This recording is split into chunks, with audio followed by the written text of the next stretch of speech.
to enjoy. Yeah.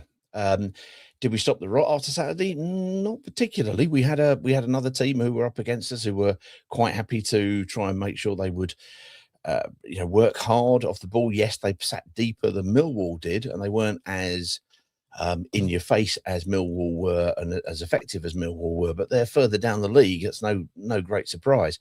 This is a team who've had a lot of injuries, and today we just it all seemed to be a little bit, I'm going to wait for you to start doing something. I'll kind of after you sort of thing, which felt a little bit frustrating for me. But hey, enough of me. Let's find out what you guys want to say, want to mention, because the whole idea is if people have got something to say, we try and throw the platform over to you guys and see your thoughts. For good or for bad, for long or for short, doesn't really matter.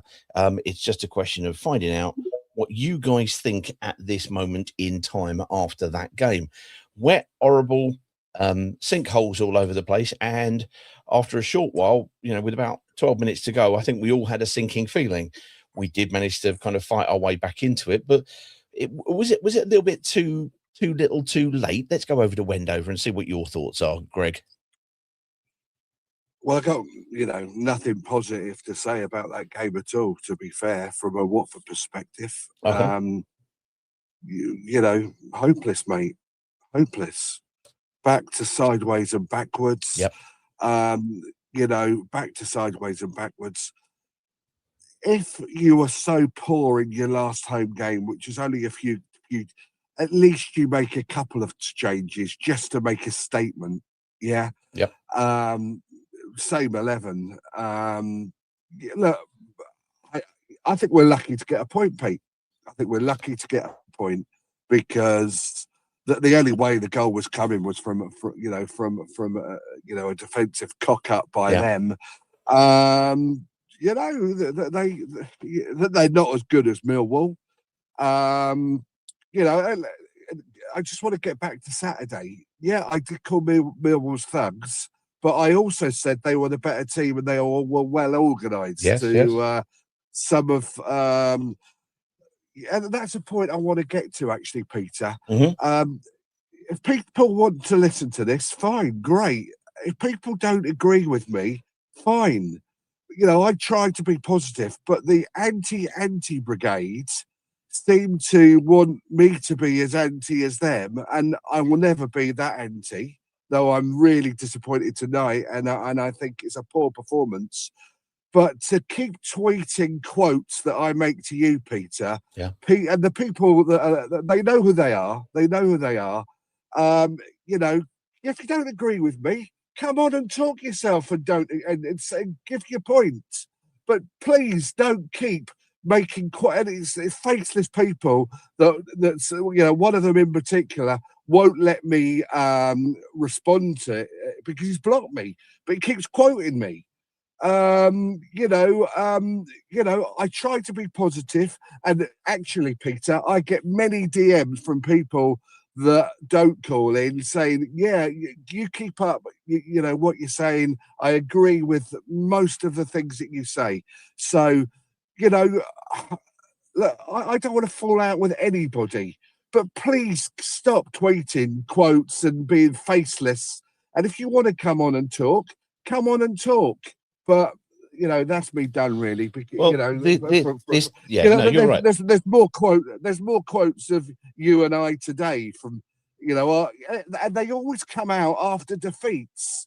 Now, some people seem to, or bad performances. Some people seem to enjoy us doing badly. I don't. I will never enjoy us doing badly because I love this football club and I want the best for this football club.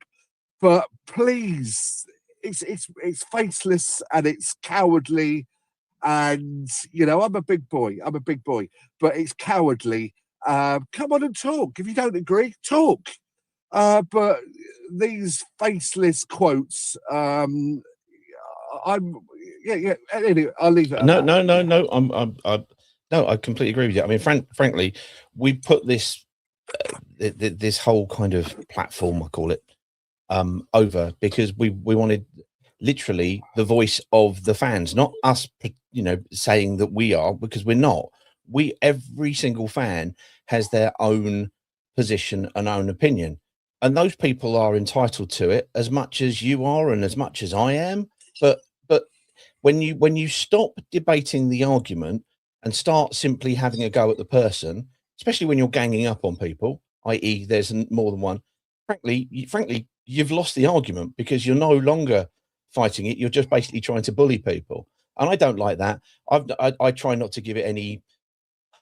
I just ignore it personally, because all they want is the attention, and I'm not prepared to allow them to have it. So you and anybody else who is positive or negative, right? If we rewind 4 years, or 5 years, whenever it was when we started doing this, we had loads of people who said, "Why are you letting Uncle Ron on? He's simply negative," right? What they're actually saying at that point is exactly what these other people are now saying to you, which is, "Why are you voicing an opinion when you don't agree with me?" Right? They're not man enough to come on and actually comment and put their faces forward, or their voices forward, or their actual names forward. It's which is a great show. I know their names, but I'll never call them out, Peter. You don't need to do that. You don't need to do that. The point is, in the same way as I stuck up for Uncle Ron, I will stick up for you. Speaking of Uncle Ron is somebody who you talk with a lot, and you have a lot of back and forth with, and different opinions. I like Uncle Ron. I think he's got a fabulous sense of humour, and he can take it, he can give it back. And Ron and I are actually WhatsApp each other. Yeah, we have got total polar opposite opinions, largely most of the time. But I like the fella. I think he's got a smashing personality, a smashing sense of humour. That little camp sense of humor he's got, I find quite very amusing, and I like the fella. I like the fella. But the point is, you can get on, you can agree to disagree on things, and that's the important. That's always been the only real rule we've ever had here, is try to be civil to one another. If things are going too far the other way, well, frankly, we don't want to be a platform to initiate that sort of thing. That's not really what we're about, which is a shame. But anyway, we've given them their shining light, which is what they want most of all, seemingly, which is to basically sort of upset the apple cart and talk about different things. You said about tonight's game. Let's just get back to tonight's game for a moment here. Yes, mate. Is the fact that Doumbia came on and gave us something. He came on as a second forward, but he didn't kind of step as far forward. It wasn't a 4-4-2. It still felt like a 4-2-3-1, even though it was all a bit haphazard and a bit all over the place. But he came on and he did sort of give us something. Kieran Gard did win more than he did against Millwall, but that he was up against very different kind of quality of player, I would suggest, and we were up against different players. Were there elements of positive out of this? Elements of positive. I thought Kieran Gard was better than he was on Saturday. Yeah. He won a couple of headers and held it and laid it off a couple of times. So, that's an improvement on Saturday. I think Jeremy Ngakia looks tired. He's played a lot of football. He's played this is most football I think he's probably ever played in the season. Easily, and he looks, that word that begins with an F and ends in a D, as does Bowler. Looks knackered. Mama, I think, has been overplayed, and that might be something to do with him. You know more about this than I do. These GPSs they wear, and they're in the danger zone. I would have thought that Mama's probably, maybe that's brought on the injury. I don't know. Didn't look like an ACL, that they were flexing him around, but he's going to be out for a few weeks, isn't he? We've now got no sense. Well, Pollock obviously went off injured. Then Bankwell, we may see foremost Mendy on Saturday. We may not. Wonders would never cease if that were the case. I think largely the talk is he's probably going back to France. Yep. He may well be in France as we speak. I give you a positive from tonight. Go on, then. I was sat very near Eduardo Bove. He's a rather handsome gentleman. Is he? Well, I had heard rumours that obviously in the training ground there is a noted similarity between him and Hector Cipriano. I mean, big and little blonde. Kind of they've got that thing going on. So and he's obviously got a big Italian following. He wasn't even playing, and there was loads of Italians up there tonight. Just wanted to get over and have their picture taken with him, and he's very popular with the Rome supporters because he was there, as a lad, came through, and whatever the Italian equivalent is of he's one of our own. Was popular, but he's also a very, very hard working player. So I've described him as a cross between Lyoun and Andy Hessenthaler, and the Andy Hessenthaler Uncle Rod. Ronald will like that. He'll be all unmanageable about that. He'll love that. The other thing I was going to suggest, Peter. Yep. If I'm Quadro Bra, I think I'm knocking on the door asking for a transfer. Because the Pompey effect, get him on. Well, that's what I couldn't understand with regards to some of the pre-match messaging where the club put out, and you might have seen it a little bit earlier on the thing. Very odd. With the old kind of him going shush, which I responded and went, that's a peculiar one to kind of just, basically it's doing the pre-match talk for the opposition. The only flip side of that is if you build him up and then you bring him on, it might be something that kind of causes them to have a bit of a brain fart and kind of be a bit worried. We don't want him to do something again, and we know what he can do. So it was a bit odd that he was on. Another positive. Sorry, I just want to run this past you. Yeah, you go on, but I'm not sure if it absolutely was Rocco Vata coming back, but it looked a little bit early, and that's why I was expecting to see Iran Kunda and Bar maybe come on at half time, because again, a bit like Millwall, it was a shock to see only a couple of changes, and you thought, oh, those are a little bit odd. I can understand why brain fart. Chak Fatadza came off and we brought on Dumbia. Okay, something's wrong with Pollock, or it might be again his number of minutes, etc. And then we bring on Kevin, who wasn't a positive, but we did bring on Rocco Vata, and him coming back in, we know what he's going to be like once he's up and fit. But it didn't feel like he was properly up and running yet today. No, I agree. He looks like he's bulked out a little bit since we've last seen him. I was bemused Bar didn't come on. Getting back to that tweet, that tweet or whatever it was the club put out, I had to look at it twice to make sure that it was official. It's the sort of thing a podcast would put out tongue-in-cheek, or a fan would put out tongue-in-cheek. It was quite... Well, it reminded me a little bit...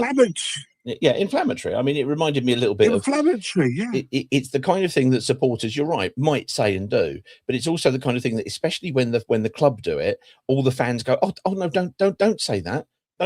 Don't prompt something like that. Don't tease them. Don't poke the bear.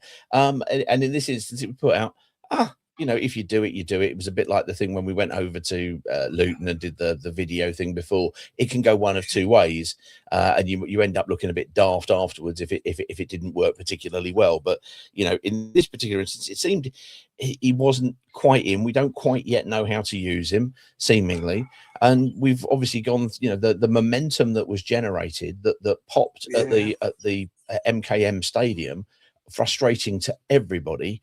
We just don't seem to be able to get fully back into gear again. And as a number of people have said, are both lucky to get a point, Alan WFC there, but also other people saying, why don't we start playing before we go a goal down? Because the last 10 minutes, it was the old Watford again. We're trying to, blow the door down, and we kind of get back into it. We don't need we don't need to be so tentative and playing all around the back and not being able to go forward. But the movement simply wasn't there. So it was very frustrating indeed. There are certainly, Pete, some players there that have been overplayed that need a rest. And, as I've said earlier, both the fullbacks, though they have had good seasons, they both looked they look knackered, Peter. Well, if But you who if you have knows? taken a look at us, you know that if you stop Imran Loser playing, you go a long way to stop us playing. When he gets the ball, the out balls as much as often as possible are the fullbacks. So if you go on there and they had Ali, yes, who's on loan from up the road, who had a pretty Yeah, effective game and caught him out for what ended up becoming their goal. And if you kind of shut them down, that's really going to kind of stop us being able to build forward with any sort of confidence, cohesion, or time on the ball. So we need to find that way to move it and to change it up quick. Because I agree with you, it was a frustrating evening. It was a wet evening. It was a difficult evening to get there. And then, other than the guys at half time who won their £500 and to wave at Beauvais, yeah. for a long time, it looked like being a very, very damp squib indeed in every sense of it. But there we go. Anyway, so look, I'm not going Cheers, to. mates. I'm going to simply ignore people who decide to just have a go at people because their opinion differs from theirs. We've set this up so we are in part culpable for this. The last thing I want to hear is either Ron or Wendover or anyone in between just getting shit because they disagree with certain people.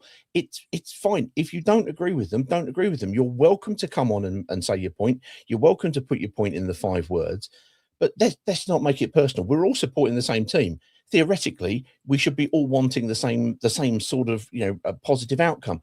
Yes, we can be frustrated. Yes, we can articulate in a different way, but let's hopefully try and do it in a nice and friendly fashion. Because hey, that would be nice. That would be nice. Let's get to Rich. Rich, sir. Evening. Good evening, sir. I Wet. Yeah, go on. You start off. Yeah. Wet. I'm gonna have a drink, so I'm a little bit moist. Carry on, sir. What did you reckon? Wet, miserable, cold. I made the effort to get down there, unlike about 10,000 Watford fans. Good fair play to the ones that did. And then I get served up that from Javi Gracia today, and that was a cowardly performance, a cowardly tactics, unbelievable team pick after Saturday. Javi Gracia's won four games. Everybody got excited, me included, thinking that maybe this is a different Javi. Now he's got a squad of great players, and he hasn't got a sweet FA what to do with them. It was just for context today. I mean, a good close working colleague of mine's a massive Saints fan. He's been ribbing me for the last 48 hours. You got to do them soften them up for me for Sunday. Blah blah blah. Portsmouth turn up today with at least 7 first-team players not available, playing a left back at centre back, and they put in effort. They put in fight. Bearing in mind they're playing Southampton on Sunday, so they could have been quite within their rights to have backed off a little bit. Didn't want any sending offs. Didn't want any silly free kicks. They put the effort in, and I watched a pathetic Watford team poodle around sideways, backwards. It was just horrific. And Javi Gracia sits there, and at half time, there's still no Irinkunda. There's still no bar on that pitch. He brings on Pollock's had to go off, so he has to bring on. Dumbai had to come on, and then he had to bring on. Who did he bring on?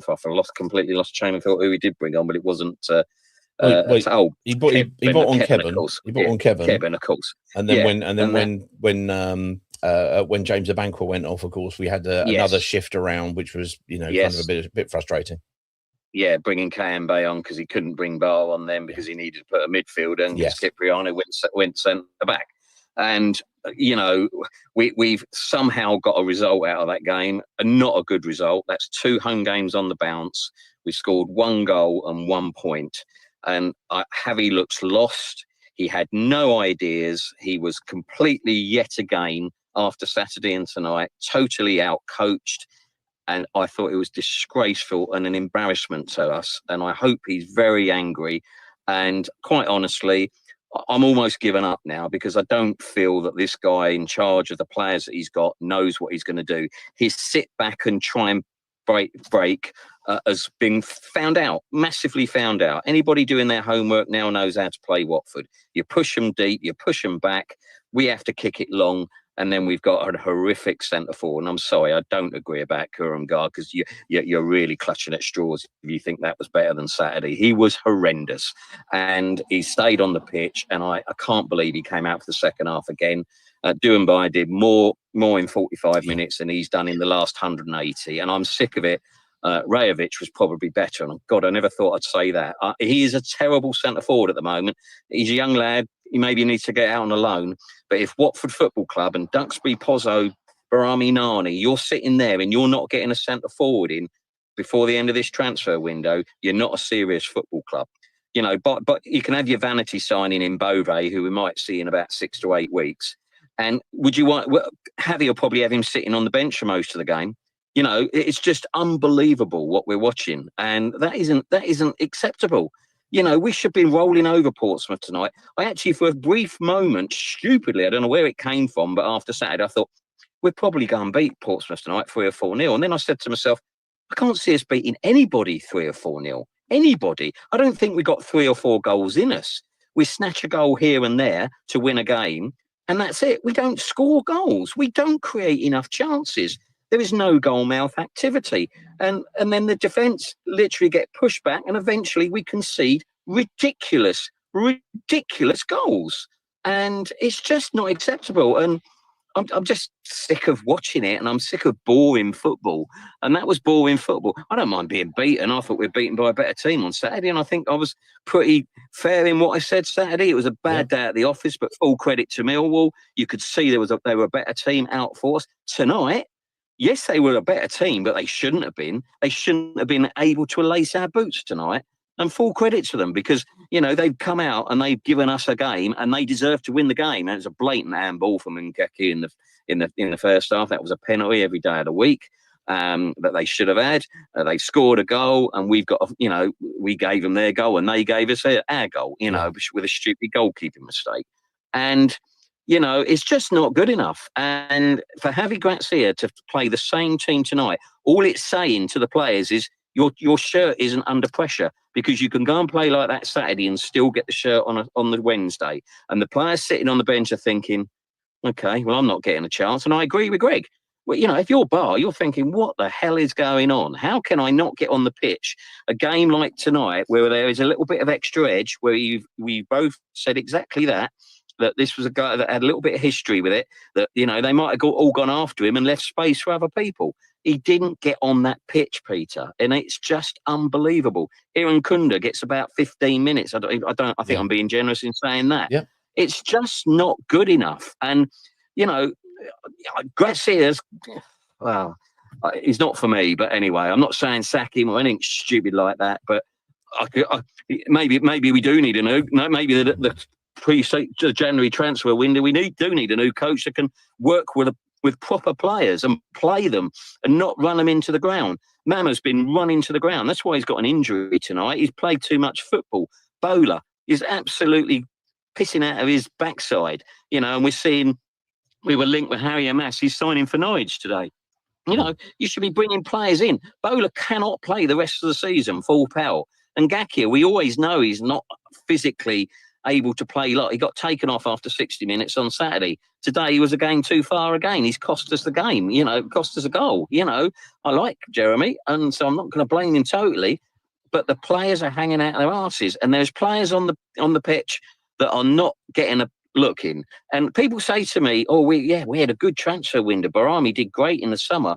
Well, there is 2 Mendes and a Petris that are all bought in the summer transfer window, can't even get a sniff of the first team, let alone play. Yep. So, you know, don't tell me it was a great transfer window. Yeah, we might have got lucky with Nkunda and Mama, but we have 3 other players there that are not getting a sniff. So don't tell me it was a great transfer window. We're top heavy in players in the wrong positions, and we do not have a centre forward. It is unbelievable that we don't have a centre forward. And you know, and when you got mind-numbing tactics from Javi, Christ knows what Saturday's game is going to be like. You know, Javi Gracia versus Valérien Ismaël. My God, and the two nemesis of football that I hate the most in handbrake football. Yeah, but yeah, okay. I mean, you know, I've had my rant. But you're quite. It's not good enough, Peter. It's not good enough. As ever, everybody is entitled to their rant, their conversation, their opinion, and their point, and that's the sort of the whole idea. It was peculiar when we saw. Oh right, we've gone with basically the same stuff. We've gone with the same starting 11, and you go, well, I can understand the fact that you might have brought in a number of people and gone, right, we're going to do that, and then we're going to rest players up because it's a 3-game week. And therefore, you can understand the concept of going, well, we're gonna shuffle the cards for the midweek game, rather than, kind of put everybody into the red zone. I don't know. I hope that Pollock was indeed taken off at halftime for nothing other than a precautionary measure. But you would think that you would ring the changes on the second game at home, whether or not they thought after Saturday, well, we need to make sure we get something out of that. Well, that didn't work, did it? But the one thing that terrified them in the first half and in the second half was when we got in behind, which was very, very rare. And the times we did get in behind, we didn't have any players on that park other than Marma with pace to go in behind in that first half. And so he had a few things where he had a few nice touches and would go in behind and would maybe try and give him something. But other than that, there wasn't anything there. And you got, as you said, Iran Kundi, you'd got Barr, you'd got Dumbia, who's got more pace than Kieran got, let's be honest.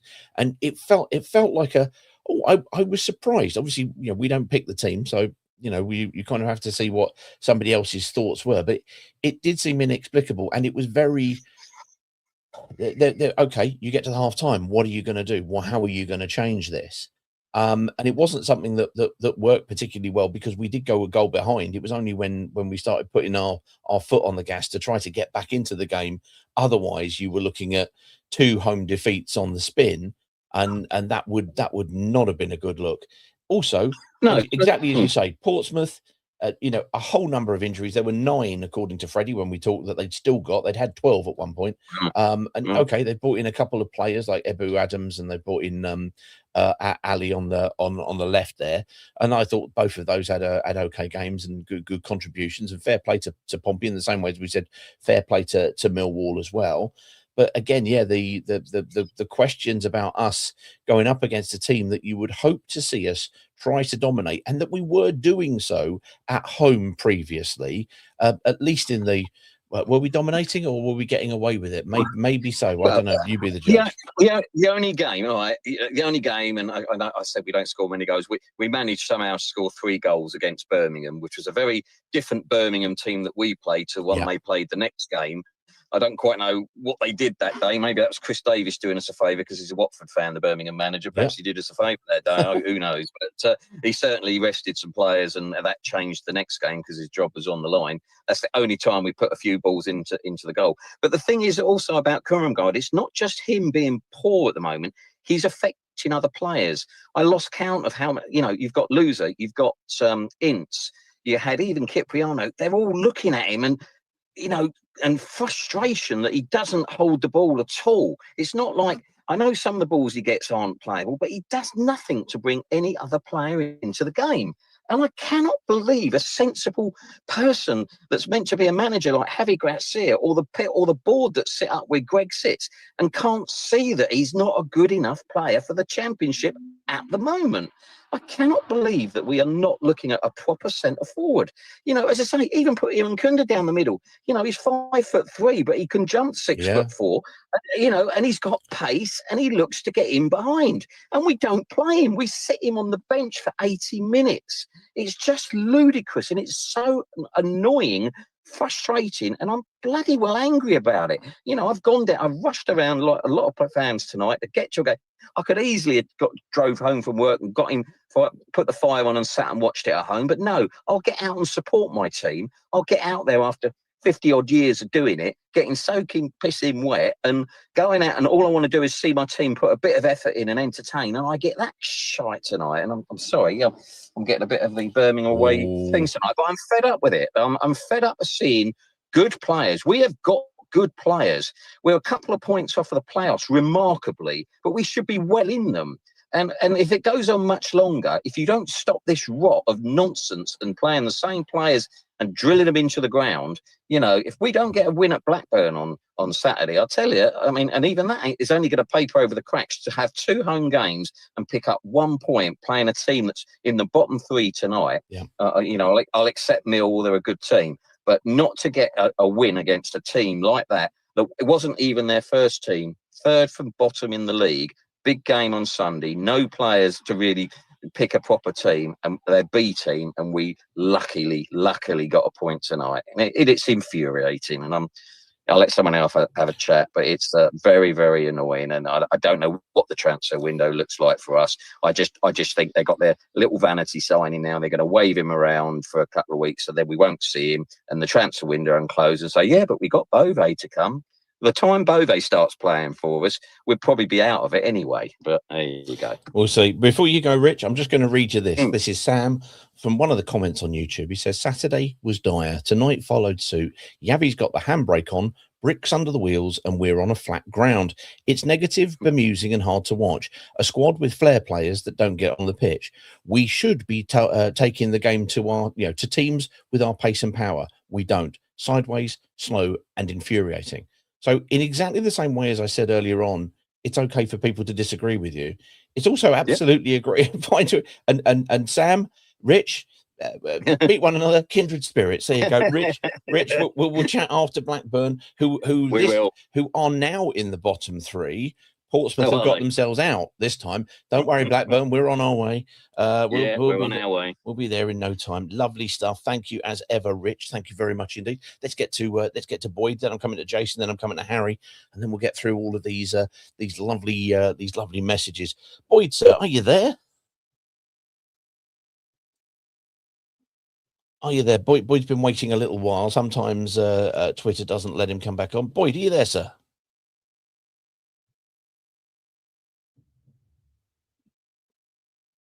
Boyd, if you hit your mic button, you should be able to come off of mute. You're just on mute at the moment. Ah, there we go. Sorry. Fantastic. No, it's all right. Okay, so go on, mate. I'm soaking wet, freezing cold, sat with, I don't know, what do you reckon? There were 9,000 people in the stadium? There were 17,777. Yeah. We know because they told us. Oh, yeah, of course. Sorry, I forgot. My fault. Clearly, I've got no eyesight. Yeah, never mind. Yeah. So, let's start. As far as the owners are concerned, yeah, Bove, lovely. But it's only a vanity signing to replace Loser, who we know is going to go. So, let's get them out of the way. The team, good grief. I mean, from top to bottom, Pete. I mean, I do agree. I think it was Rich who said that Kieran Gard is just hope. I mean, he makes Trevor Senior and Jamie Morley look like Ibra. That's how long I've been watching Watford. Gives you a clue. Youngsters, ask your parents about Trevor Senior and ask Mummy and Daddy. Stand at a safe distance when you do so. Carry on, sir. Quite. I mean, and somebody said, well, it was a bit more positive tonight. He won 2 headers. Oh, come on. He won 2 headers. Oh, yippee. Let's give him the Ballon bloody d'Or. He can't play. He doesn't run down the sides. He doesn't take a man with him. He doesn't know how to move in space. There were hit one cross was so beautiful, and he's standing on his heels on the penalty spot watching it. I mean, for me, he's just hopeless. I think since we've lost a lane, have you noticed that we've started that dicking about across the back again? But we play it across our own penalty box. So the opposition press high. Pollock ends up hitting a 40-yard pass, which, bless him, he is incapable of doing, which goes straight to their goalie or to the centre half because Luca ain't going to win a ball. Yeah. and that Lane came out the side. Have you noticed Oh, we've dropped 10 yards? well, I mean, we said about it on Saturday that, you know, Millwall had the ball and were knocking it around on the edge of our area. We got it and then knocked it around on the edge of our area. We didn't progress it. Again, we didn't do it tonight. The thing with Elaine, even when he ended up inexplicably being played at left back by Petzolano at one point, was still a decent passer forward, because let's face it, he comes out of an excellent stable of an academy, doesn't he? I mean, you know, but we do need to work out how to progress the ball, certainly. Sorry, carry on. Right. You know what it is, Pete? Bowler can cross the ball. Nagakia can cross the ball, but if you watch them closely, neither of them can pass. And there is a difference. Yes, they can cross the ball. Ask them to play a ball between the lines, can't do it. Yeah. They just can't. I'm not even criticising, I'm stating a fact. They can't do it. Pollock, we know, can't pass, has never been able to pass. That's not his game. So you've got Pollock can't pass, Nagakia can't pass, Bowler can't pass, and a Banquet, meh. Yeah, what chance have you got of playing through the lines? So what they do, they pass it across our penalty box until we get pressed to such an extent, goes back to Selvik, who whacks it long. Yeah. And we give possession away. So we're never going to be able to play through the lines. Now, that's not the manager's fault that no one in the back four can pass a blooming ball. Where he has to take responsibility is for picking the same side that was so abysmal Saturday. Now, and that's not taking anything away from Millwall. No. And you know the thing upset me about the Millwall game the most? Yes, they did leave a little bit in on every tackle they made, but we rolled around and cried. Repeat. Oh. So they left Absolutely. a bit in on every tackle, and we stood there sobbing, crying like pussy boys, and allowed them to do it. I mean, and yes, Millwall were better than us. Yes, they outmuscled us. We let them, because we rolled around. Alex Neil was right. We rolled around on the floor. I mean, I saw but he was right. I saw an excellent comment, and I can't remember where I saw it, and I can't remember who put it, so apologies, but it was a lovely point, and it was like, you know, 101 of not being intimidated is not letting the person who's hurt you know that they've hurt you, you know, and the moment you're on the floor trying to, and we do it too much. There was elements of it today as well. Yes, not as evident as previously, but there was moments where you're kind of going down and looking at the ref, and the ref's going, I'm not blowing up for that, and therefore you surrendered the possession of the ball. You're out of the game because you're on the floor. Get up and get back into it, you know, as quickly as it. Yeah, it's a frustrating period, and as much as the 4-game winning run, and you know we haven't lost a game in all, you know, kind of how we lost one in a whole number. And in fairness, we've only lost 2 in that particular number. So it's not it's excluding the FA Cup, which I've decided to do entirely of this season. It's not kamikaze time, but we are definitely non-functional as a team, because, as you say, if you cannot move the ball forward from deep areas, I think. But you mentioned Boller and Ngakia. I think if we get them forward in more advanced areas, I think they really do give us something. But they're not. You know, going to be getting the ball in deep areas once we played that deep horseshoe across the back several times, and suddenly pick out a ball from from anywhere. That's just not what sort of that's not what happens for us. And also, Pete, unfortunately, Cipriano can't pass between the lines either. Oh no! When he sat back into it, he wasn't really doing it. He put in a shift today, but it wasn't. But not a passing shift. It was more of a sort of a hard work and fill the gaps. So hang on, wasn't it? think about it. That's another player can't pass. So that's 5.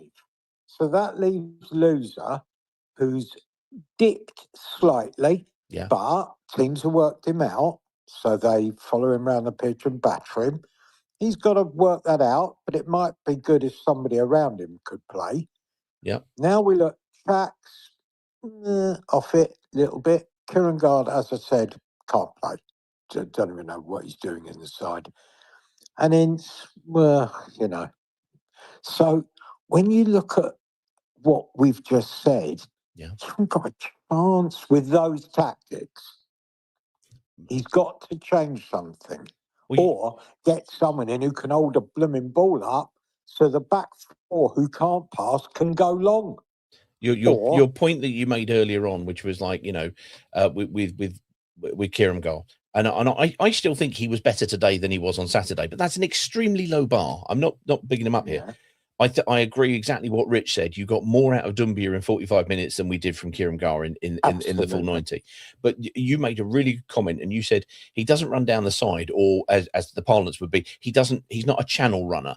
You know, basically that run down the side, the ball can be played further forward, but you're playing it on the outside of where the centre backs are. If you look at what we did on Saturday, the ball was getting passed around the back, as Boyd and I have been discussing. It would get to, in the end, Pollock, who would go, oh, well, sod it, let's move the ball up forward 60 metres, and he would welly it, and it would be at, or towards the chest, ideally, or the head of Kierkegaard.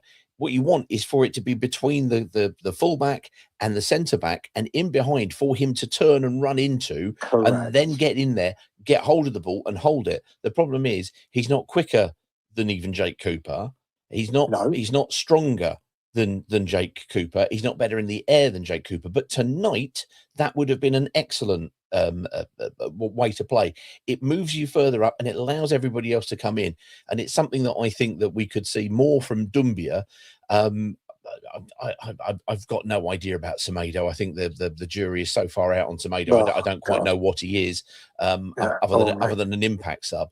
But I think Doumbia can give us a lot, and I would be very, very disappointed if Doumbia hasn't done enough in that 45 minutes to justify why he needed to be let off the leash following a very difficult AFCON for him, because he didn't get into play at all.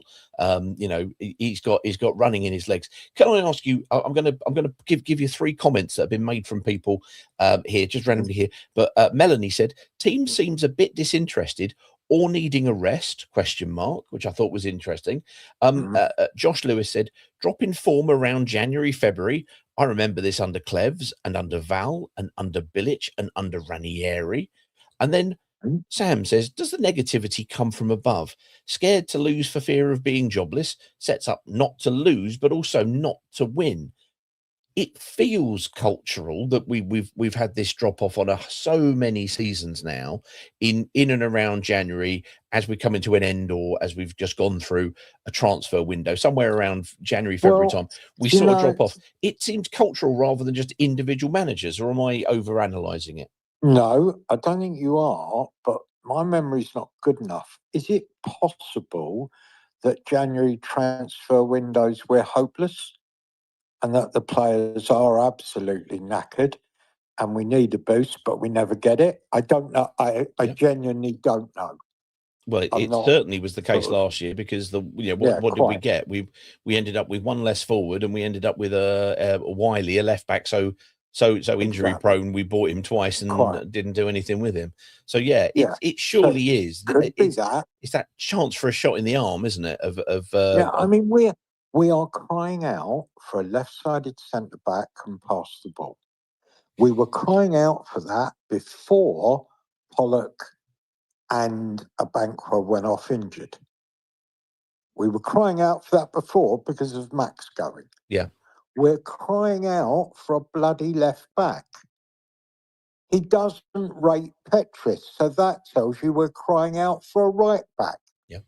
And we're desperate for a centre forward. Apart from that, we're fine. So, in fairness to Javi, and I am criticising him tonight. I thought starting the same 11 was ridiculous.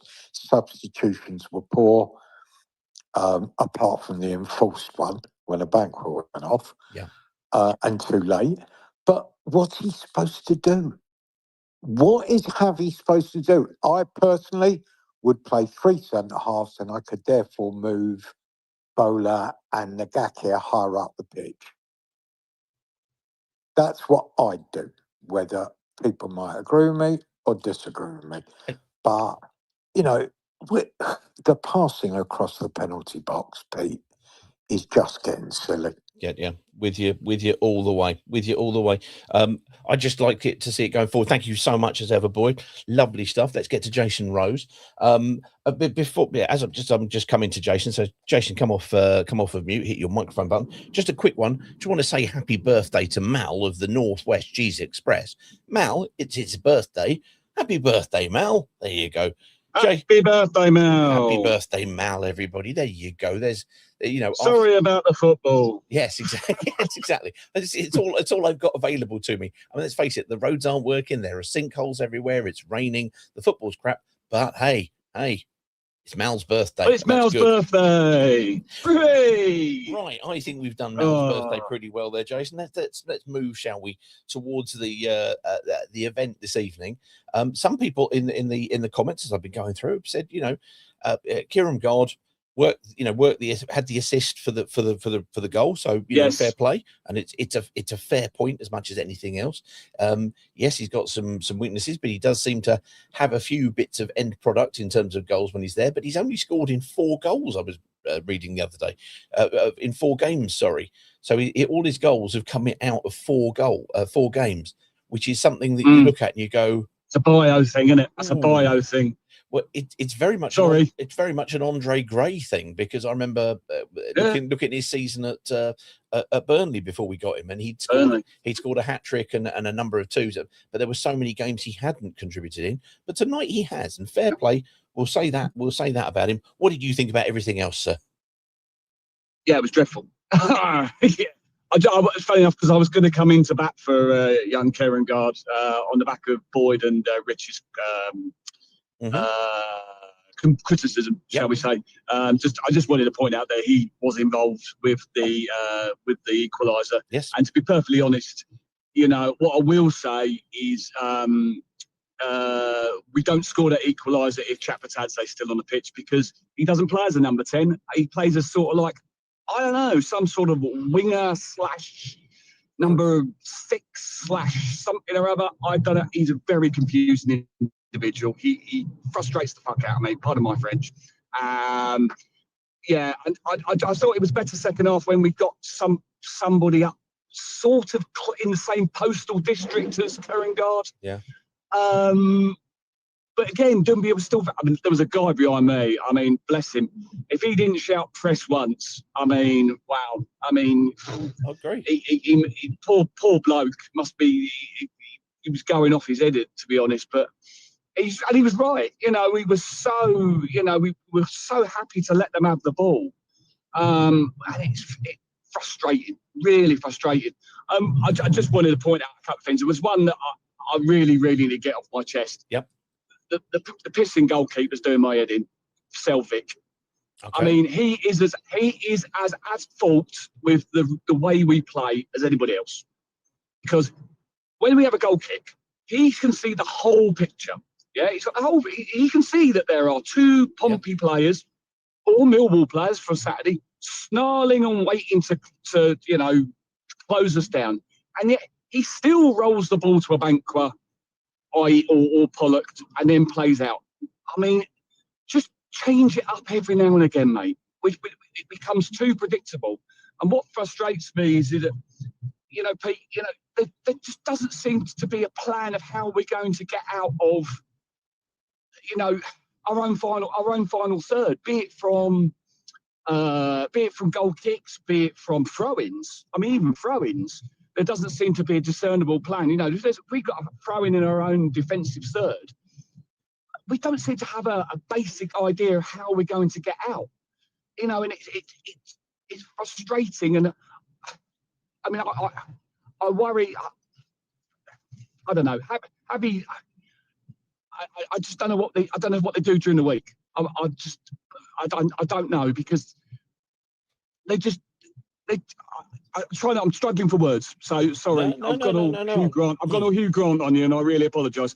But if you just go, that'll do. I don't want to do that. No. All right. Okay. I agree, but I just think I don't see a plan, and that's what I think is concerning people. And sorry, Rich, if I'm sort of paraphrasing you, but I think Rich is one of those like me.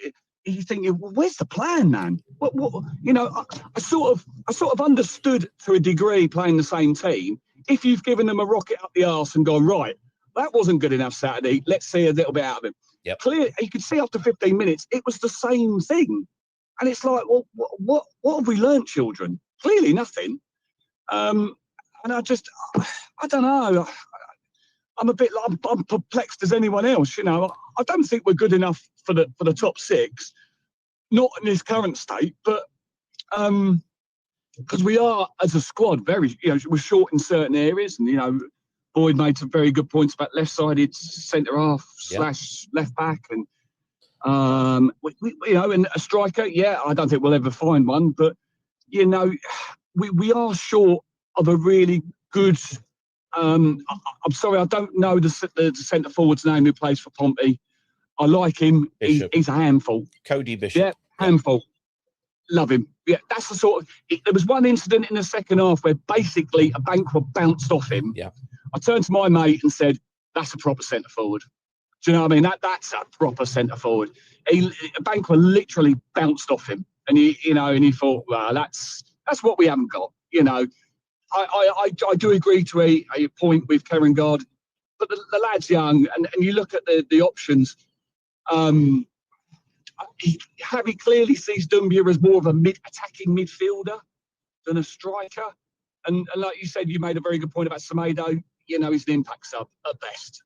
You know, so Karen Gard is what we've got. You know, but and just one another thing while it's on my head. Yeah, I agree with you about the subs. I thought the subs were odd. I thought it was a risk bringing Rocco on. You know, because he's only just come back. I'll tell you what, he was down by us when we had a corner at the end, didn't we? And he was blowing out of his arse. Yeah, he really was. God bless him. But you know, he'd obviously put a lot into it. It just seems odd. It just seems odd. And again, we're talking about, you know, criticism of the manager, but not with the let's all get rid of the manager necessarily. People who will have voiced that and gone, no, I don't want that, and that's fine. Yeah. But in this instance, it seemed very, very peculiar that when you're going into a 3-game week, you know, obviously everybody wants 9 points. Wouldn't that be lovely? But the first game of that week should really determine the response that you're going to then give for the midweek game and the next, because 2 wins and it's a good week. Now, at the moment, we've got a point from 2 home games. We've got, you know, what will still be a difficult game on the road. It'll be an odd atmosphere if depending on how many boycott it from the Blackburn perspective. So it might be slightly ethereal, odd atmosphere that might inspire somebody or other or not. But the thing that was so odd, and I remarked on it when I came out, and I think it's kind of, I'm paraphrasing you here. I came out and said, everything that we're doing is we're looking to give the ball to individuals. We're asking individuals to do something, and no individual seemed to grab hold of it. But also, it shouldn't be down to an individual. You know, if as I've used the phrase before, if you use the members of the team as building blocks or bricks or breeze blocks, the teamwork is the cement. It's the mortar in between. It's the stuff where they can become more than the sum of their individual parts. We are not very much more than the sum of our individual parts when we're trying, especially when we're at the back. We don't seem to have a way of going forward. There are very few visible patterns of play that I can see. So when we're talking about, well, what are they doing at the, you know, in the week or whatever, it's like, look, in this particular instance, here's some almost kind of, they're not always preset because you won't know that it'll happen every time. But when you see these pictures, that's where I want you to go. And these are things that you would work on in training. I don't get to see them very much. I don't get to see any of our forwards. In this case, it is Kieran Gard. That's that. You know, he's not had a great couple of games. We know this. Giving us that channel option to go, okay, if you're going to launch it, you've got to play the percentages. And if you play it down the outside away from the centre back rather than basically down his bloody throat like we did on Saturday, and less so today, but still a fair amount, there doesn't seem to be an awful lot planned, and it's certainly something that it's something that's thrown into Javi's court. to try to pick up. We're back into this, looking at this, and we may be overreacting after, 4 games, if you include the whole game, after that 4 winning which created some momentum. And people did say at Hull, "Oh, that feels like it's popped it." The FA Cup, it's popped it. Last Saturday, the momentum is popped. We've got to go back and work it again. What do you think we need to do on Saturday, going to Blackburn, who are again in a similar position to Portsmouth, in order to try to get some momentum and get an away performance that might give us something more out of this 3-game week than a single point? Well, I think just to pick up on Rich's point earlier on from the fact it's obviously Ishmael versus Gracia. Personally, if you're watching the game, wherever you're going to watch it, don't bother turning up till 60 minutes because it'll be a chess game before then, and then all of a sudden all hell will break loose. I think from our point of view, we treat the opposition with too much respect, and I mean that in the nicest possible way. Yeah. Like tonight, we're playing a team that's at the bottom, but we're giving them far too much respect. Does that make sense? We're not really on the front foot. We're not dominating. I felt a little bit of that Saturday. Yeah, exactly. And I felt a little bit of that Saturday. And just to pick up on something that obviously I never phoned in Saturday, but something that frustrated me Saturday was you're absolutely right about Kieran Gard. He was bullied. Ooh. But the ball was dropping to midfield, and none of our players seem to be wise enough to think the second ball. Oh, I think we've lost Jace there. I think we've lost him. I think we get his point. Go and compete for the first, go and compete for the second ball. All over the park. It makes sense. Sorry, Jace. Lovely to speak to you there. Thank you very much indeed. And happy birthday, Mal, if we didn't mention it. Let's get to Harry. Harry, sir. Another frustrating day. Another frustrating day. Yep. Another poor performance, but I'm not here to blame Javi Grazia or Gino Pozzo or Barami or Nani. I'm here to solely blame my dad for bringing us back from England. This has been stated that your return to the US has coincided, with the slip up. We were hopeful. We were very, very hopeful that Hull was going to go ahead because you were flying back, and then we presumed you went through some icy weather and the game got called off. I don't think you can carry all the blame, but certainly partial of it. It's good to hear that you're passing that blame onto your dad. Well done. I like that. Yeah, but I'm not going to take it myself, am I? No, so why should you? I'm doing a Grazia. Yeah, who was paying for the tickets after all? Dad. Exactly. He did good work previously, but you're back from Bristol City, aren't you? Yes, I am, and we're still in negotiations with my mum to confirm that game. So, of course, you can do it. I'm sure. I have every faith in your dad's persuasiveness. That's what's needed. That's what's needed. So come on in. Other than your dad, who we are blaming for everything, is it simply just a question of all good runs come to an end, and we've just got to basically kind of dig deep and fight our way out of this? Well, it comes down to our squad. We have an extremely young squad, and a 4-game win streak doesn't last a season. We're going to lose. We're going to lose matches, and today's performance was extremely poor. It reminded me a bit of the Sheffield Wednesday game. Yeah. Very good comparison. There was not much quality, and that's where I think we needed players like Irankunda and Barr on the pitch. It wasn't a technical game. There wasn't any technical wizardry apart from little spurts. So when Chatvatedze came off at half-time, I was not happy to see that he wasn't playing well, but it was the correct substitution. And then I thought, Pollock must be injured because there's no way any sane person brings off Pollock. Yeah. So, especially for Kevin Keben, who I stated last time is the world's worst centre-back. So, it was a poor performance. I'm not going to go on to Luke and Kierengard because I feel like we understand how poor he was today as well as on Saturday, and that we need a new number 9 because Doumbia is a great player, but he isn't a centre forward. He is an attacking midfielder who spurts up into those centre forward positions. I don't think he's a centre forward per se. The fullbacks area, they look so knackered. And but that's not down to Grazia or Bola or Ngakia. You cannot blame anyone but the hierarchy. We need a left back and we need a right back. Backups, because Grazia obviously does not like Patrice. And a Banquer could not play at right back today because we've lost Max Elaine, who I think so far is the loss of the season. No game has been a bigger loss so far than Max Elaine. And we need someone to replace him instantly. Let's be honest. We're all as bad as each other when it comes to this next bit here. Everybody looked Max Elaine go back and went, oh well, look, we all hope he does well. And of course he went back and he played really well, and we all went, oh well, that's that gone. He scored against Exeter, and we went, oh well, brilliant, he's good. And then everybody in the Man City team scored, slightly lessening the impact of him scoring. And he had a great first week back. He's had a torrid second week back. He was taken off after 45 minutes against Manchester United in the Manchester derby, even though they were still 0-0 at that point. I haven't watched it, but I was told it was for fear of what might happen.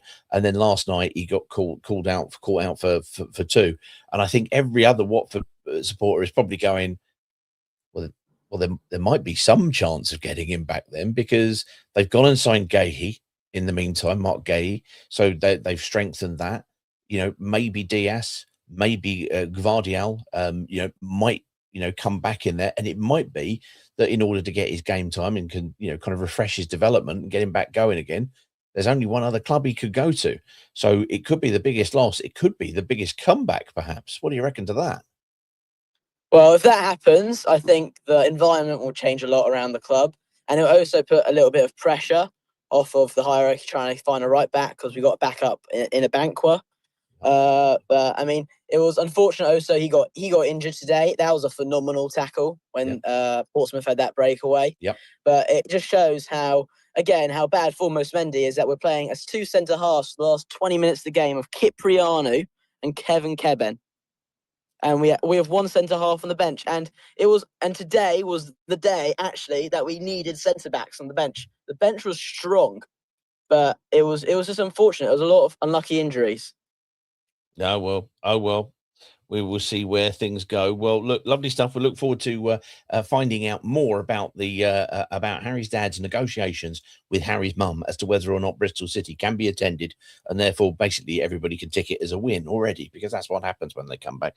Let's get across to John Parslow and see what his thoughts are. Then we'll go to Vinny. Then we'll quickly nip through some of these 5 words, and then let all of you crazy cats go to bed or catch up on the traitors or some such.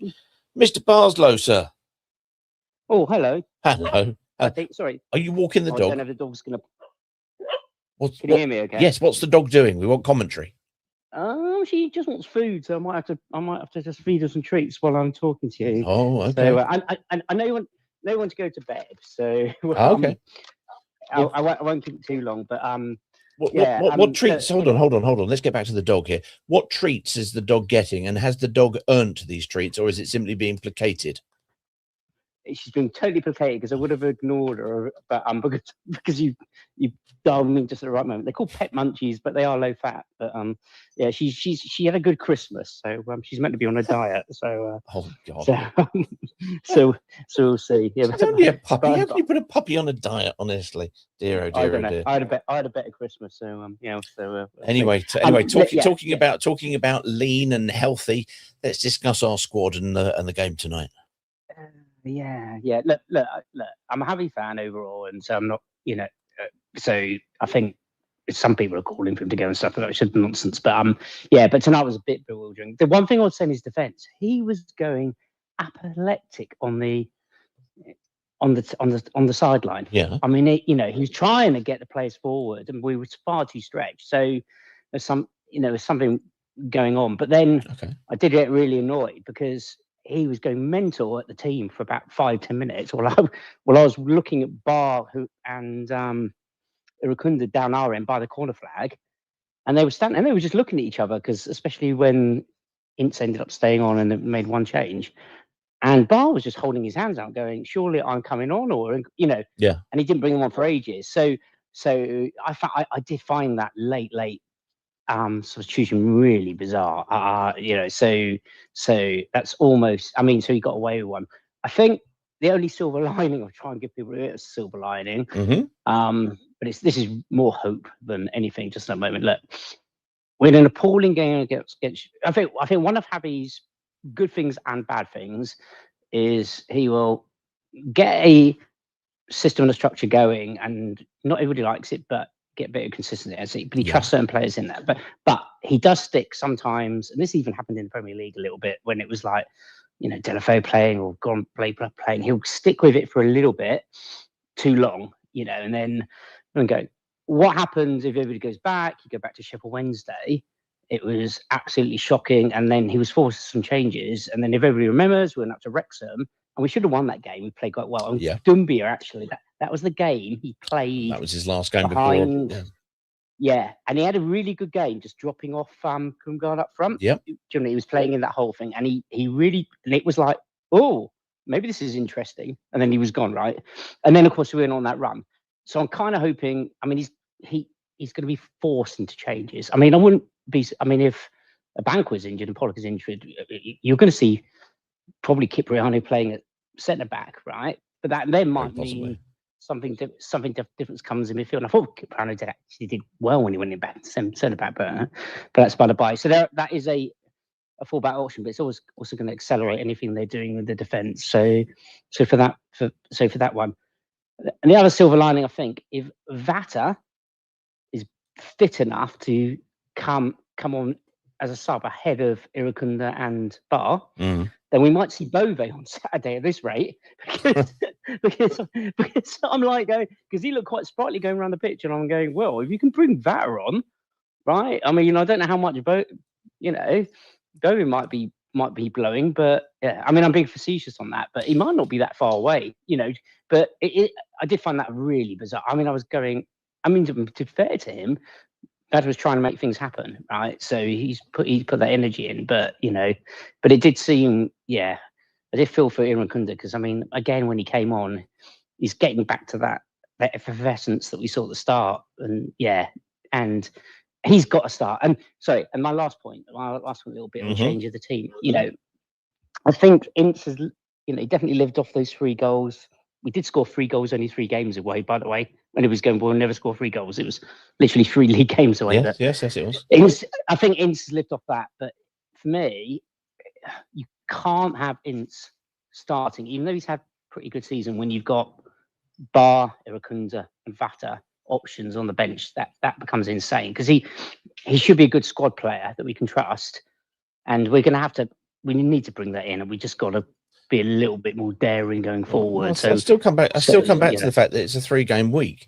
You've played Ince for a long period on Saturday.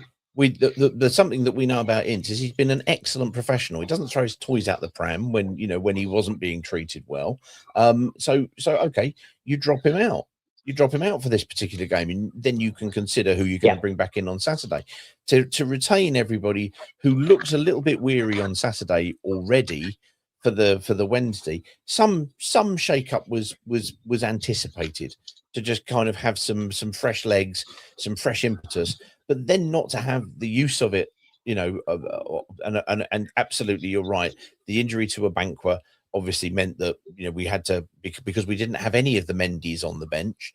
Meant that Cipriano had to drop in, and therefore we brought on KMB. So it kind of kept him out of it. But he should have been in, and surely should have been there giving us some forward option. And I don't think Ince has done anything this season to warrant any abuse or distrust in what he can do. But he is the age he is, and if you're talking about resting players, he's played a lot of football, and he's played last Saturday for a long period of time. Drop somebody else out and give them something else to worry about, because he's a wily old campaigner. But the thing that might always hurt them is flat out pace. Start Irukunda or start Bar, and then when they start to tire in the first half, then go and swap it over for the other one. Go and give them something to run at.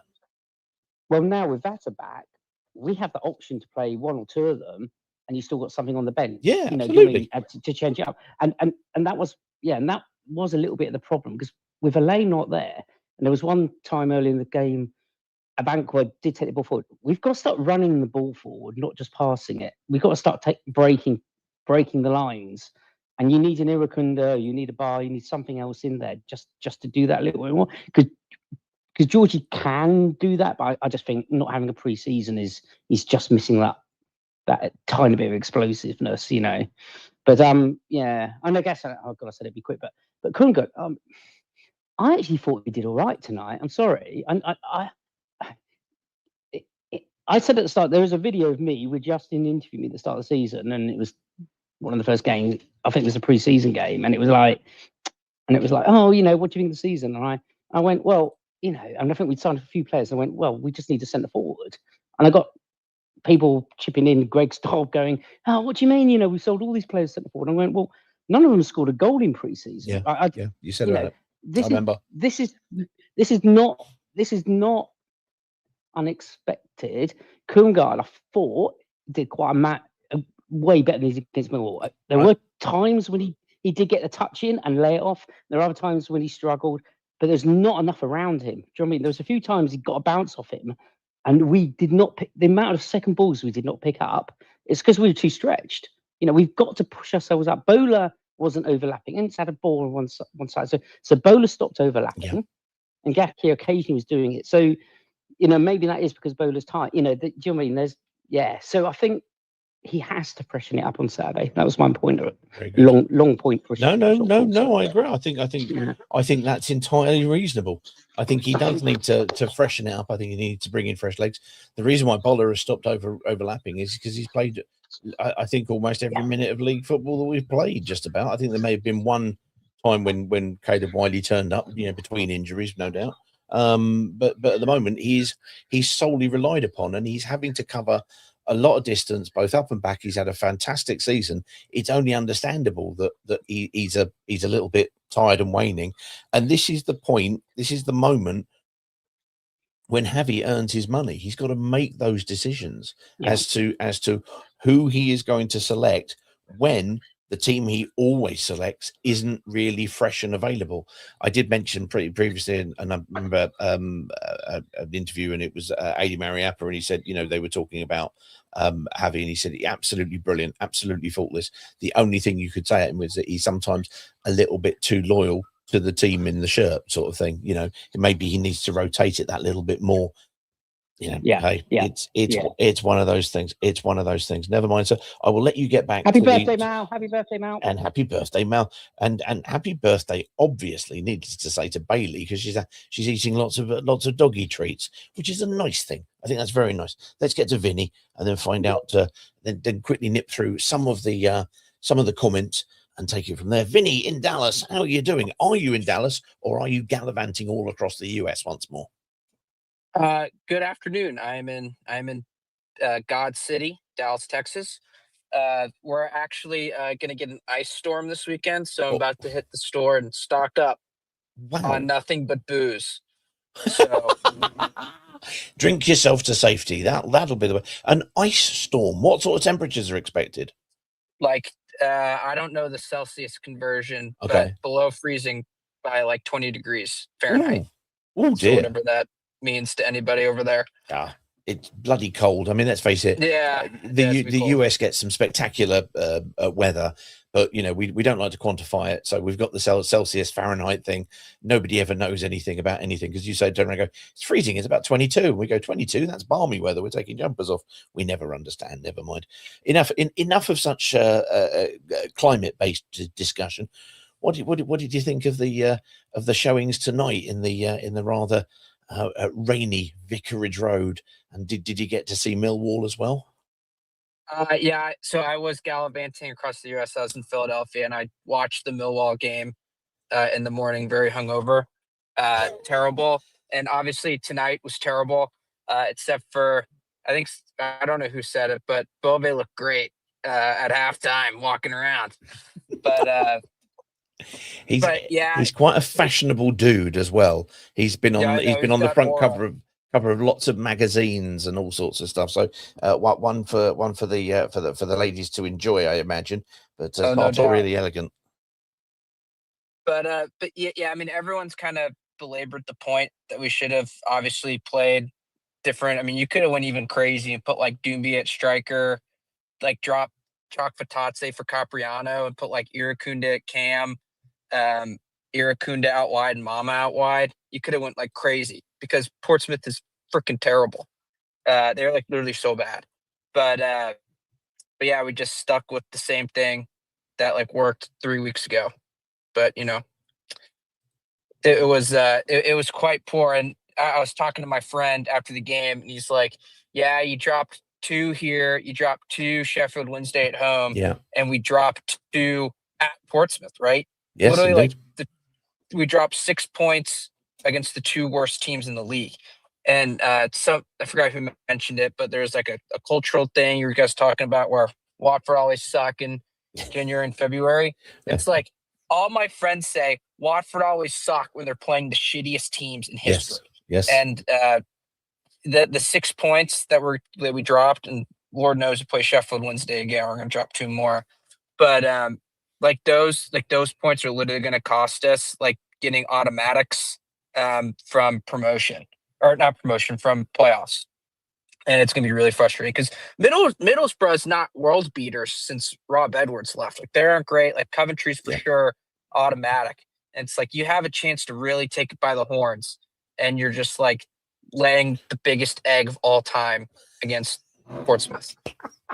What a fantastic phrase! I like that, and also against the what was the description, the worst clubs of all time. I think it's fair to say Portsmouth has got a fairly illustrious past, and I don't think we should call it as us. But I get your point entirely. I'm oh saying, no, I get your point. Their team this year is so bad. So bad. Yeah, but the worst teams of all time is. Yeah. Otherwise, I'll get Portsmouth fans going, "What on earth are you talking about?" I know. Like, They're probably in here, but like, "Oh, this American doesn't know shit." oh, exactly. It'll all be the above, but we like that. We like it nonetheless. No, I see your point. Games when you're up, you're down against the guys who are in and around the relegation zone. When you're thinking, when you're hoping, when dare I say, expecting to get something from the game and you don't. Yeah, there's nothing more Watford than that. You're absolutely spot on. Yeah, literally, it's like it was almost mandatory to get 6 today and on Saturday, and you just lay this big egg by like. I mean, it was just so like Mama had these like great runs in the first half before the injury, where he's just like outpacing guys, but then you have like Ince coming back and like looking for an overlap or just like putting it to Chuck Fatazze. It's like you clearly, if you had someone on the other side, you're just like gashing them. But yeah, and then Mama had that very poor shot where he like yes, and he went near post. It was like passed out to him. Literally a free goal if you pass it to Kieramgard and just shot it instead. I mean, he was pissed and you saw it. And then the one thing I'll say, so on the American telecast, I don't know if you saw this in Britain. Okay. But there was, so when we put our last sub in, you saw the bench and Bau's jersey was like hung on the chair, and like you saw because it said literally Bau on it. He must have stormed into the locker room in disgust, unless you guys saw him out there at the game. But I mean, he's clearly like never playing again. Well, he'll be frustrated. The way to turn that round is to turn around, with any manager and with any player who has that, which is go and prove me wrong. You're saying that you've got to do that. You were upset that I couldn't get in. You in. I would have got you in. I wouldn't have got you in early enough. I'm going to start you. Go and show me that you can rip it up from the beginning of the game. And then you throw that challenge back into his court and make him focus on that. It's none of these things are ever irretrievable, depending on the diplomacy and and the management style and how it's used. So we will see. But a lot of people saying exactly the same sort of thing, something to look forward to, something to pick him up and utilize him, because we all know Bar is an absolute weapon to be used. Now, I did say that with the last call was going to be there, but we're going to go at the birthday boy. Mal, are you there? Hello, Peter. It's Mal, everybody. Happy birthday, Mal. Thank you very much, and thanks for everyone else for the kind birthday wishes. And that. It wasn't a very good birthday game, was it? No, to be honest with you, ever since we got beat by Aston Villa in the Premier, we've never won a game on my birthday. Was that the one we lost 2-1 in the last minute? Yeah. Oh yeah. God, I was at that. Yes, that was horrific. Yeah. And that, Yeah. So there we go. It's all Mal's fault, everybody. Harry, you can let your dad off the hook. Oh well, look. Have you had a nice day? Most importantly, football notwithstanding. Well, I was working last night because, as you know, I work nights. Yeah. And so I spent most of it in bed. Trust me, if you'd come down here, the weather, the traffic, the sinkholes, everything else, it would have been no better. So you have been one of life's winners, even though our team today failed to win. We did get a point, but look, sir, go and have a bevy with the rest of the family and enjoy what is left of your birthday. I think you've still got 25 minutes to get another drink in. That's what I do. Yeah, I'm not allowed to at the moment because you're working. No, I'm off now. I'm off for the rest of the week.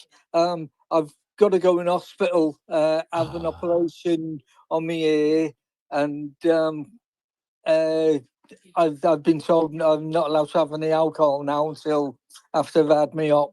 That's no fun. I'll be out for about 7 weeks, which is not very nice. Oh wow! Well, look, best of luck with that. Go and have some extra cake or something extra now, whatever you can, and enjoy the rest of your birthday, and love to the family and Hannah and all that. So lovely stuff. There we go. Right. There we go. Mal, birthday boy, like that very much indeed. Let's just get through a quick few comments. Thank you everybody for dialing in and letting us know. We do want to hear what you think. We just always want it to be kept civil, really. That's the most important thing. Just a few quick ones. Watford said sell loser ? I don't believe there is any intention to sell loser in this window. I don't think that we have bought in Bove in order to do that. Very different kind of players as well. So I don't think that's the case. Ian Hall said Wendover always comes across as genuine geezer. Keep it going, mate. Absolutely. As with everybody with all their opinions.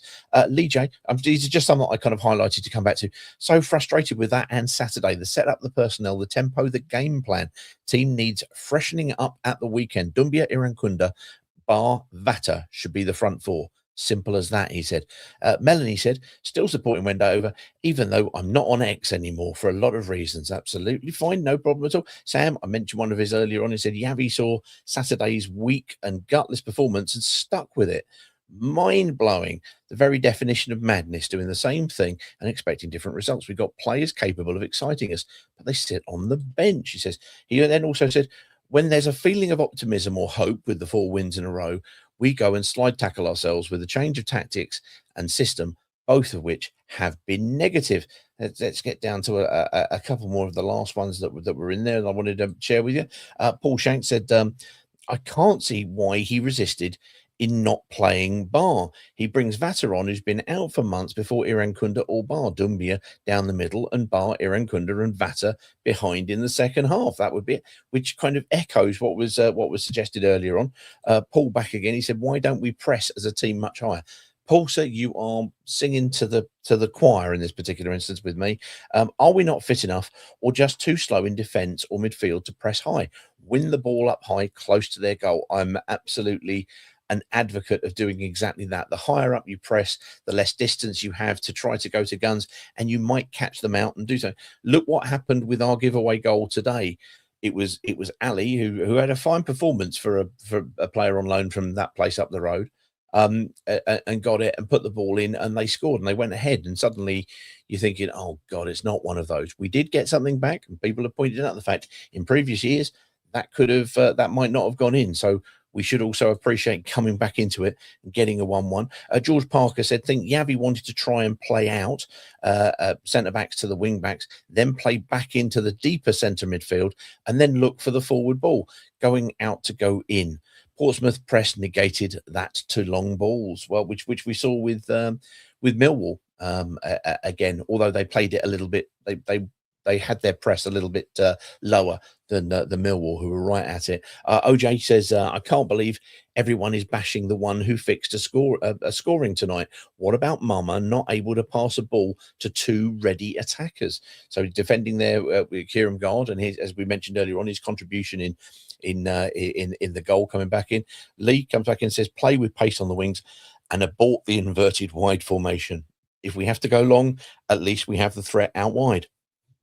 It's a stereotype, but it's one because it was often used. Was that I was talking about that earlier on, that ball being played down on the outside of the centre back, and for the channel run from a centre forward. The reason you do that is to exactly bring those kind of orthodox wide wingers into the play to try to hopefully deliver it and get the other winger and the other forward into the box, and hopefully an attacking midfielder as well to boot, which would be good. And there's Hannah Louise who says thank you. There we go, lovely. That's Mal's daughter. Lovely, thank you, Hannah. Hope Mal had a very, very good day. Let's have a look quickly through some of the 5 words, and then you guys can all get to Kip. Nick Smith said, pedestrian, lethargic, backwards, negative shite. He uses those 5 words very well. WFC Chef said, pressed, panic, lose, launch it, and repeat. Pete Ryan said, fair weather team in cold and wet. Morocco and Watford both throw in the towel in the matter of days. Vinny, we heard from him earlier on, said, need the suave hood hero. I think he's talking about Eduardo Bove. WFC Chef says, limp, lethargic, listless, and fucking shit, but he put L's in front of fucking shit in order to keep the alliteration going. Didn't really work. We spotted what you were doing. Gareth Kingswood Hornet says, no urgency, no structure. Dross. The Big Lebowski says, we only start playing when we're 1-0 down. We've been talking about this all season. Somebody said on one of the things I was talking, at least we took a lot longer to concede the first goal this time. In a way, it's almost kind of get it out of the way, and then we'd have longer to play back in. Carl Campion says, excellent timing of holiday, Justin. Yes, Justin has been he's been talking to elephants a lot in India and feeding them and all sorts. Cobbers says, Bove en route to Rome. Justin is angry at Carl, says the Big Lebowski. Don't know why. Gaz says, not good enough. I mean, the performance, not my lack of enthusiasm to bother even using 5 words after that dross. 10 quid fans will come, says Cobber. I'm not sure what that means, but I'll take it for you. Living on a that's living is not a Brian. These names, they need some work. I'll be honest with you. He says at least we didn't lose. Another New Year slump continues, says Pete Joyless Jones. John Parzo says wet windy Wednesday. Watford woeful. It's just another post Christmas fall off, says Brian. 17,500 apparently. They must have been in the concourse. Yes, it was one of those where they're counting all of the season ticket holders who weren't there. We're just not good enough, says Nero the Golden Boy. Mike R says no plan A or B. Dan Harvey says absolute goddamn fucking awful. Good piece of swearing there. Glad to see it. Ryan Cripps says, do I not like that? You said that on Saturday. Be original. Say something slightly different next Saturday. But principally the same. In this moment we're shit, says Brian. Echoes that. Malk says shit lineup and shit subs. Willie Eckers like, fuck me, that was poor. Hello Ken. Enjoy loser, Chak Vata, bar, etc. Asks Hampshire Hornet. Yeah, thank you for that. Brian put in the picture that I mentioned earlier on about with Barr that made a lot of people think, oh, maybe he's going to start. No, lucky to get a point, said WFC Alan. Bove reviewing get out clauses, says Harry. Let's have a look who else we got here. Ryan, well, I got the prediction correct. Fine. Big galoot Bove reconsidering the move after that. 8 goals conceded, says Carl, and 2 scored in the last 3 home games. That's not good. Yeah, but 5-1 was, yeah. Was it 5-1? Yes, it was, wasn't it? That the Bristol City one is an FA Cup match, therefore technically didn't happen this year. I don't mess with my denial there, Carl. I'm busy doing it. JB Borges says pathetic since the whole crap and Elaine team has sucked. It does feel like, just getting out from that back line and being able to build into the midfield, in a way that allows them to then continue it and get that forward momentum has gone. But were we winning that convincingly? in those other games, with the exception of Birmingham. I would argue that we weren't necessarily convincing. Paul Bovey watching that, says Ryan. He also says poor tactically, physically, mentally. Tony says 3 losses on the bounce. Barry Holcomb says I'm better than Kieran Gard. Andrew Argent says foremost Mendy. Anyone? There were no Mendys at all. And don't forget, at one stage during the season, we were going to sign another Mendy. We were going to get an attacker called Mendy from, where was he? Somewhere in France. We could have had 3 Mendys.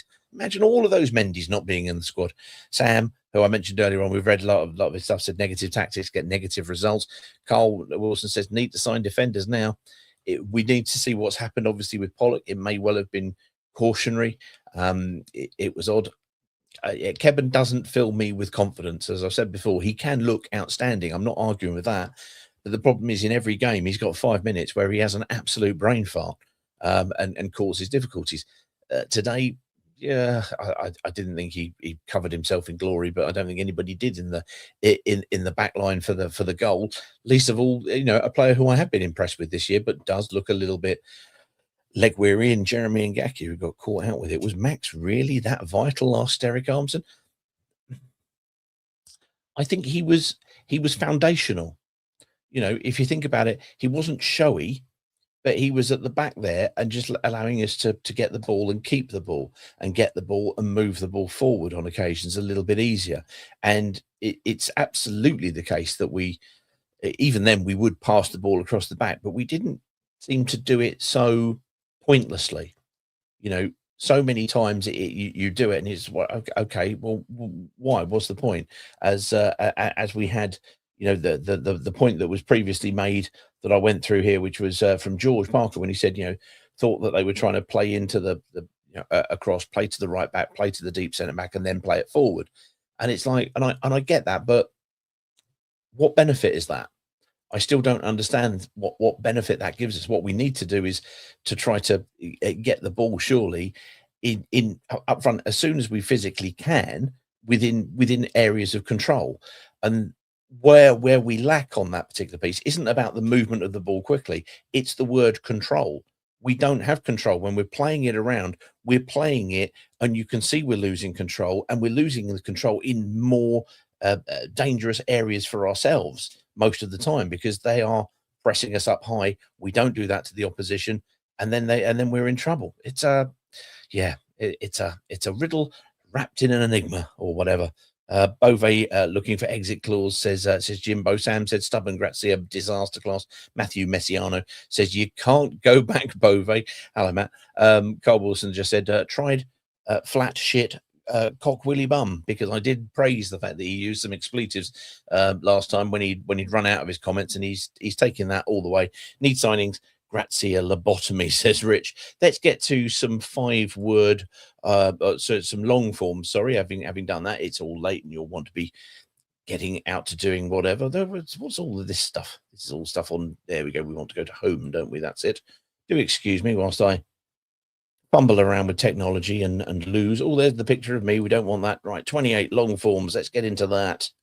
Let's have a look. Big Lebowski says, we may as well start games being 1-0 down from the first whistle, so that at least we may start playing from the start. I agree. I think that's a very, very fine idea if it weren't a silly one. But, what the heck? John Parzo said, oh, where's he gone? See, I'm having an absolute nightmare. It's clearly too late. This is the kind of thing that Justin warns me about. For a moment there, I thought Vinny was going full on political when he mentioned an impending ice storm. No, we're not having any of that. Harry, not happy, Pete. Another game where we have no pace on the pitch until the last 10. We cannot exploit any space in behind. I agree. So I don't know when you put that in, but I couldn't agree with him more. He says, frustratingly, I saw Kayembe and Iran Kunda called back to the subs bench even prior to the Abankwa injury in Bar. With a frustrated frame, went down the tunnel. Oh dear. Well, as I say, there's a free way to solve that. You go, I haven't decided to, as a manager, I've made the decision not to play you in this game for one reason or another. I'm giving you the chance to go in there to prove me wrong. That's all you do as a manager, is challenge players who you're not selecting to come in and prove you wrong.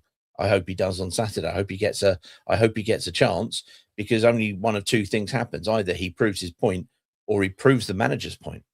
You know, when you get your chances, you've got to take them.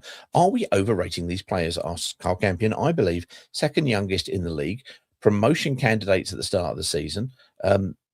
Were we promotion candidates at the start of the season? Exciting players, as Rich says, who don't score goals. Premier League, you're having a laugh. Answer as usual. Let's sack the coach and roll the dice. No, I don't think we do want to. Well, there may be some people who want to sack the manager. We're certainly not advocating sacking the manager.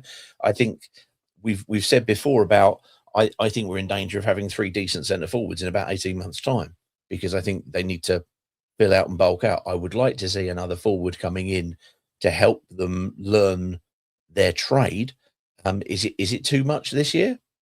I don't know. We'll see. The Big Lebowski says, up at 4 a.m, worked a 12-hour day and busted my ass to get to the ground to see that, sideways and backwards. We had warning shots not to play around in our box, and it was bound to happen. K9 is utter shite. He says no bar and late subs. Oh, well, Brett's not happy, everybody. Rich 100% says Hampshire Hornet.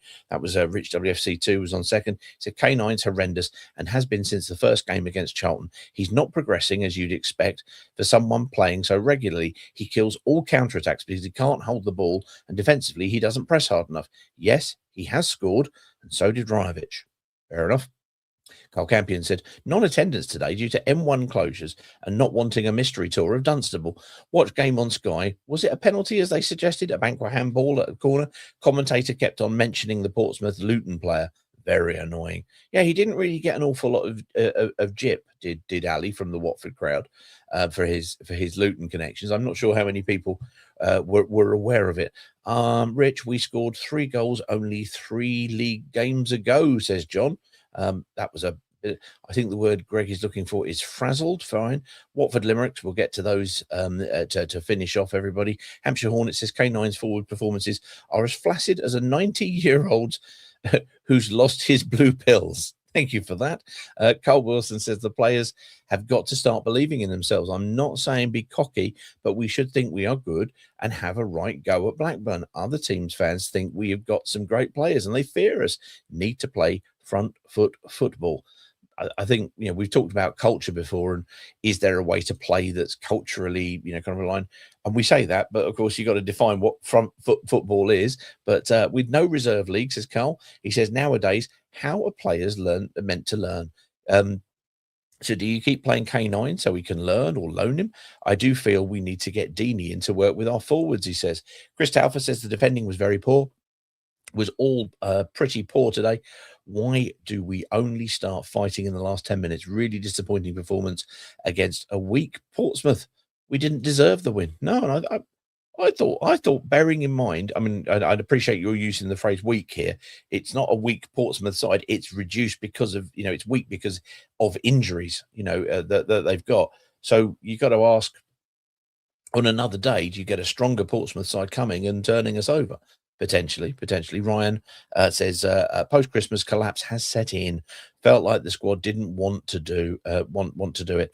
Need a centre forward, 2 centre backs, a left back and a right back. Clearly, we won't get that. Why can't we start playing from the start? It's so lackluster. Very, very frustrated. Carl says a few Man City fans I've talked to don't rate Max and think they've got better young defenders at the club. We look like a team with nothing to play for, like it was May time. Need defenders in now. Sam Dublin Hornet, hello Sam, says playing Doumbia as a 10 playmaker was a hopeless tactics. Either bring Iran Kunda on or play Doumbia as a striker. Andrew Argent said 2 injured CBs, centre backs tonight. Is the number 1 summer transfer window target going to have to start on Saturday? Yeah, who knows? Carl says, I'm sorry, but why are Rich and Boyd calling Bove a vanity signing? Give the guy a break. A number of teams in high leagues wanted this guy. Okay, there are no guarantees in football, but this guy is a player and we should be excited. Fair enough. Stuart says Gracia very, very down. Doesn't recognise the team, not attacking, not the way we want to play. Pollock, an injury. He felt something. Chak, tactical. Mama had a muscle injury. Doesn't know when Bove will be ready. Doesn't expect anyone else in ahead of Blackburn. Well, no, I wouldn't expect anybody in ahead of Blackburn. Wendover, don't let anyone stop you from going, yeah, being you. Yeah, absolutely. Not good enough tonight, says Jake. Massive changes needed for Saturday. Mike Thompson, Rich summed it up perfectly. Thomas says Musa Sissoko to become our new ball-playing centre-back with a new 2-year extension. Tom, don't even say those things as jokes, please. He also says picking the same lineup from Saturday was criminal. Clueless, so frustrating, says Carl Wilson, to finish us off. With the exception of, we get back up to it. Here we go, Watford Limericks. It's no understatement to write that this game took a while to ignite. A draw stopped the rot, but there clearly is not any doubt that we've things to put right. I like that. Very good. My ham-fisted delivery was rubbish, but never mind. Anyway, it's been a frustrating evening for sure. The game matched the weather conditions, the travel conditions, the state of the roads in and around West Watford at the moment, and everything else. However, we did ground out a point. It's not great. The comparison to the Sheffield Wednesday game, I think, was very apt. I think it feels very similar. It's kind of what could have been and wasn't. The selections are, I think, there to be questioned, and we know that at Watford, we don't have to talk about the manager. That will get done at hierarchy level. We don't need to worry ourselves about that. But we can talk about what we would do. We can talk about what we think. We can talk about what we like. We can talk about what we don't like. We can talk about players. We can talk about any number of things. But the one thing I would ask is just keep it to football. When you decide that, somebody who is kind enough from our position, there wouldn't be a show if we didn't have regulars coming on, and if we didn't have people who haven't come on before going, oh, I'll give it a go this time. We don't bite often, but for people to decide they're going to just basically pick on people to the point whereby somebody like Wendover, kind of feels down about it. I just respectfully ask them not to. But feel free to put your points to us about the game, about Watford, not about the person that you're having a debate with, not just about constantly digging them out because you feel so safe with a number of other people doing it as well. I don't think we need to do that. And I don't think we need to do that whatever side of the opinion, about the game, be it about the game or the club or the regime, be it positive or negative. It's simply not needed. It's not warranted. It's not helpful. I don't understand what it actually does for those people who do it. I'd respectfully ask them not to do it. I'd also disrespectfully ask them not to do it as well, because you don't need to. Anyway, look, it is a late one. It's been a difficult game and a difficult week so far. Let's hope it can improve at Blackburn. You Orns.